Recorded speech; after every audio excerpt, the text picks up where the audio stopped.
The Civil Rights Act. I have come here. I still have a dream. Welcome to the U.S. Department of Justice Community Relations Service podcast series, On Common Ground. This series of podcasts is intended to profile successful problem-solving approaches to common challenges confronting cities and towns throughout the country, and to further cultural professionalism.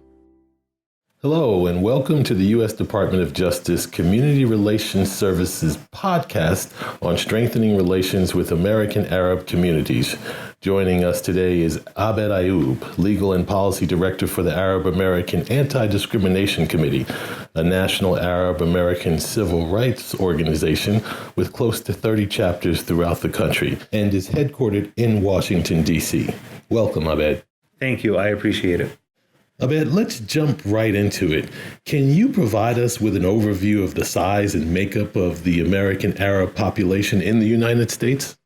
There is not an exact number because we are not counted on the census forms, but estimates have us between 5 and 7 million Arab Americans in the United States. A number of these Arabs are situated in a few cities. Our largest concentration is the Metro Detroit area in Michigan. We have large populations in the New York area, Houston, Texas, Los Angeles, California, South Florida, and Northern Virginia. These metropolitan areas comprise of our largest concentrations. The countries that have the largest populations of Arabs here is Lebanon and Syria. There are also a growing population of Arabs coming from Yemen. There continues to be a growing number of immigrants coming to the U.S. from the Arab world, particularly after the 1990s and up to today. We are continuing to see growing populations from Sudan, from Somalia, Morocco, and Algeria as well. So the Arab population in the U.S. is continuing to grow, and we will hopefully see this number increase over the next few years as well.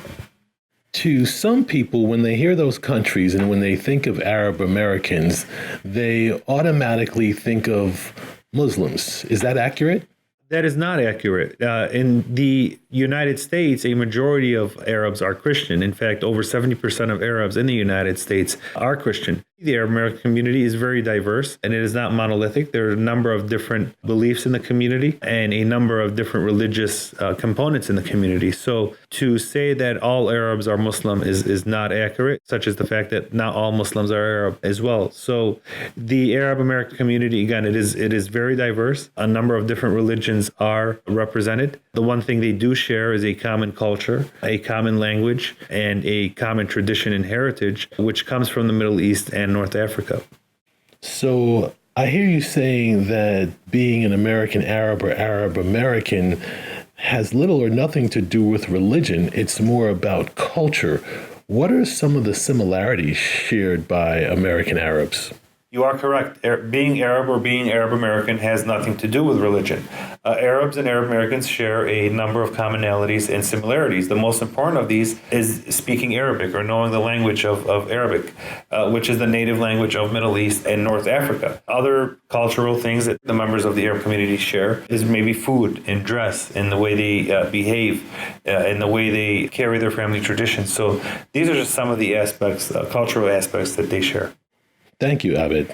So we know that following 9/11, that there was a spike in anti-Muslim sentiments and anti-Muslim hate activity directed at those who were perceived to be Muslim. Given the differences in the Arab American or American Arab culture, did this backlash affect the entire community or just those within the community that were perceived to be Muslim? Unfortunately, shortly after 9/11, we began seeing an increase in the number of hate crimes directed towards the Muslim community, and it did impact the Arab American community as well. After 9/11, the spike in hate crimes and the spike in discrimination impacted those that were perceived to be Arab or Muslim, which included Sikh, South Asian, and Hindu communities in that as well. The perpetrators of the hate and the discrimination will look at somebody and they won't care if they're Muslim or Christian. They look different. And if they look like Arabs or they look like Muslims to them, then they would inflict the discrimination or the hate crime. And that's when we began seeing an increase. So yes, the community as a whole was impacted, regardless of what their religion is and regardless of where they actually were from. If they were perceived to be Arab or perceived to be Muslim, they were victims and they were targeted and victims of hate crimes and discrimination. So given that dynamic, will the new hate crime categories introduced by the FBI in 2014 help or have any type of impact? It is our position that this box is a very positive step in the right direction. It will help us tabulate and keep track of how many hate crimes and how many times Arab Americans have been targeted and have fallen victim to hate crimes in the U.S. There has been a box which tracked hate crimes against Muslims. However, the box which tracked hate crimes against Arabs did not exist. And we also know that there will be an addition of a Sikh box as well and a box for the Hindu community as well. So now these hate crimes will be tracked. However, the box alone will not change things. The box needs to be accompanied by training and training law enforcement officials and officers to look out for and know what constitutes a hate crime against an Arab American or against a member from the Arab country. So implementing these training programs across the country will help the box be effective. And at the same time, the Arab American community needs to continue, such as in organizations as ADC, will continue educating the public about Arabs and who we are. And hopefully we will start seeing a decrease in the number of hate crimes and the number of incidents targeting our community. But certainly the box goes a long way in helping us tabulate and recording these unfortunate incidents. So let's take that a step further. What advice would your organization give to a local police department or any other local organization interested in strengthening their relationship with American Arab communities? I think first and foremost, the local police departments and any other law enforcement agency that wants to engage with the Arab American community needs to understand that we are part of the American fabric and we are part of the American society just as much as any other group. So when developing programs and developing a strategy and working with the Arab American community, it should be in line with the way these law enforcement agencies work with other communities as well. And it's important to understand as well that the Arab American community is very diverse. There are a number of different political views, a number of different religious views, and a number of different educational backgrounds and socioeconomic backgrounds. But what all Arab Americans have in common is they want to live in an environment that's safe and free of violence and free of crime. So one strategy that's very important is to approach the Arab American community to partner with law enforcement in issues that impact them on their daily lives, such as, watching out and how they can protect their children from child predators, how they can protect themselves from mortgage frauds.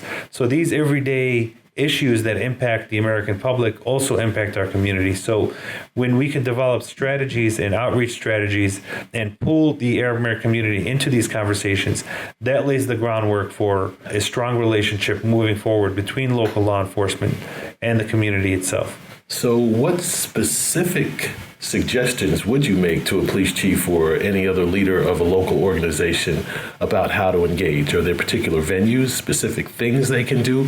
What would your suggestions be on how to build that relationship? The building of the relationship needs to be premised on one very important factor, and that is the fact that the police chief or the police department needs to have knowledge of its community. It needs to understand who Arab Americans are and who the respective community members are. So once that knowledge is established, I would urge the local law enforcement officials or the police chief to meet with the community leaders and to meet with the community members who are representative of the Arabs in that certain area. So for example, meet with the religious leaders or meet with the organizational leaders or the civic leaders and develop a relationship with these individuals. Once understanding of the community is established, the police chief or the local leaders within the law enforcement agency can start meeting with civic leaders, community leaders, and religious leaders representing the Arab Americans and develop different plans and develop different strategies of how they can work together. One such strategy is to host town hall meetings where they can share and exchange ideas with the Arab American community and discuss issues that are impacting them locally. One thing which we've seen work across the country is the establishment of the Citizens Academy, which gives Arab Americans an opportunity to get a behind-the-scenes look of how law enforcement works, how the law enforcement agency works, and give them an opportunity to ask tough questions and get straight answers from the law enforcement agencies. So that's one area we've seen. We've also seen law enforcement agencies engage and sponsor different events such as career days or job fairs and make visits to the mosques. I think is also very important, and get an understanding. Again, this goes back to who the community is and service their needs. It's also important to understand there are some things that should not be done, such as when visiting the mosque, don't wear your shoes in the prayer room, or try not to take a canine into the mosque. And these things are also important in understanding, who the community is. And also, the Arab American community itself is very hospitable, and it's very welcoming. So once that rapport is established, the Arab American community can be a strong partner in working with law enforcement and local law enforcement in protecting this country and protecting the respective areas which they serve. So that's why gaining the understanding and working together to build that trust should be a very fundamental aspect of any law enforcement agency that has a large population of Arab or Arab Americans in its city. And also for areas that have high concentrations, such as Metro Detroit or Houston or Northern Virginia area, it's important to have a liaison. And that liaison be tasked with working with the community members and keeping an open line of dialogue and communication with the community members. If a liaison does not exist, it's important to start thinking of how one could be established and giving some roles to that liaison so they can constantly have somebody that's in touch with the community, answers the community's concerns, works with organizing these events, and helps facilitate the dialogue between the two. Also, it's important, again, I want to go back to the hosting of events. Town halls are very important. Town halls go a long way. But other events, as mentioned, job fairs, and it's also community dinners. For example, during the holy month of Ramadan, it may be a good idea to invite the Muslim American community and the community as a whole to an iftar or fast breaking, and to give an opportunity over food and the breaking of bread to talk to each other and get a chance to know each other. So these are ways of building trust. These are ways of gradually building trust and ensuring that the communities work together. And many in the Arab American community understand that we may not agree on every issue, that law enforcement and the community may not agree on every issue. There may be some policy differences between the two. But as long as that open line of communication is there, and the Arab American community will have an opportunity to raise these concerns, and hopefully these issues will be addressed and corrected appropriately and accordingly moving forward.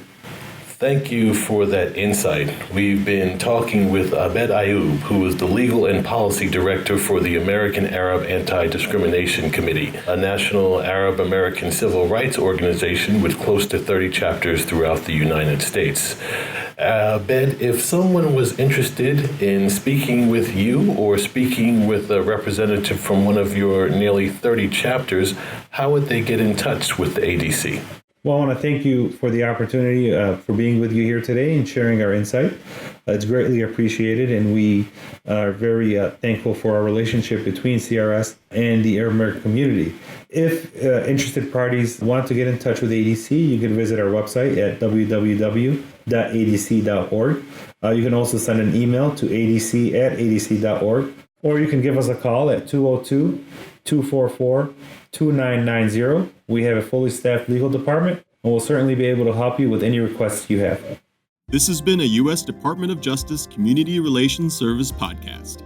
CRS provides confidential, no-cost dispute resolution services that support local efforts to address conflicts stemming from issues of race, color, and national origin, and to prevent hate crimes committed on the basis of gender, gender identity, sexual orientation, religion, and disability. To reach the Community Relations Service, please call 202-305-2935.